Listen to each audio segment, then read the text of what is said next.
Jawahar Nagar municipal corporation దళిత భవనంలో ఫిబ్రవరి 7వ తారీఖున తలపెట్టిన 1000 గొంతులు లక్ష డప్పులు కార్యక్రమాన్ని విజయవంతం చేయాలని మరియు నెల 27న మేడ్చల్ జిల్లా గట్కేసర్ మండలం అన్నోజిగూడకు మందకృష్ణ మాదిగ విచ్చేయుచున్నారు కాబట్టి ఈ కార్యక్రమానికి ప్రతి మాదిగ బిడ్డలంతా భారీ సంఖ్యలో తరలివచ్చి విజయవంతం చేయాలని కోరారు.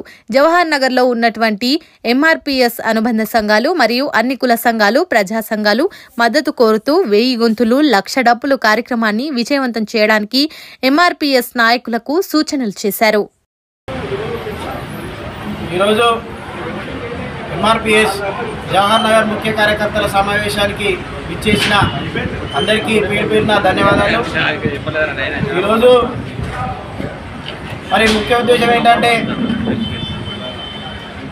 ఫిబ్రవరి 7వ తారీఖున జరగబోయే 1000 గొంతులు లక్ష డప్పుల కార్యక్రమాన్ని విజయవంతం చేయడం కొరకై గౌరవనీయులు మందకృష్ణ మాదిగ గారు తెలంగాణ రాష్ట్ర వ్యాప్తంగా సుడిగాలి పర్యటన చేస్తూ ఉన్నారు. ఆ పర్యటనలో భాగంగా ఈ నెల 27న మేడ్చల్ జిల్లా సన్నాహక ప్రదర్శన నిర్వహించబడుతుంది. ఈ యొక్క సన్నాహక ప్రదర్శన గట్కేసర్ మండల కేంద్రంగా జరుగుతుంది. ఈ యొక్క 27వ తారీఖున జరగబోయే మినీ ప్రదర్శనను అదేవిధంగా ట్యాంక్ బండ్ మీద నిర్వహించబోయే 1000 గొంతులు లక్ష డప్పుల కార్యక్రమాన్ని విజయవంతం చేయవలసిందిగా పేరున విజ్ఞప్తి చేస్తూ ధన్యవాదాలు. జై మాదిగ, జై మందకృష్ణ మాదిగ. సరే, ఇటువంటి ముచ్చట్లు ఇంకా మస్తుగా పట్టుకొస్తాను. అప్పటిదాకానైతే మీరు మా ఛానల్ని సబ్స్క్రైబ్ చేసుకోరి. షేర్ల పనే కాబట్టి షేర్లు చేయురి.